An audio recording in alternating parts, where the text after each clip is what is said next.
তো আজকে নিয়ে চলে এসেছি আমি আমার খুবই ফেভারেট আর তোমাদেরও ভীষণই পছন্দিতা গরম গরম জিলিপি। তো চলো বানিয়ে নিই।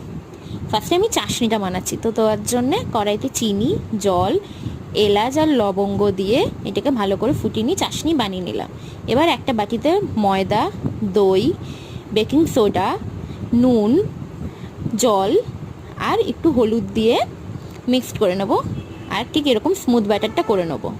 দিয়ে একটা বোতলে দিয়ে আমি পাইপিং ব্যাগে দিয়ে গোল গোল করে জিলিপিগুলোকে ভেজে নেব। ভেজে নিয়ে এটাকে তুলে নিয়ে চাশনিতে ডুবিয়ে রেখে দিয়ে তুলে নিলি রেডি আমার গরম গরম জিলিপি।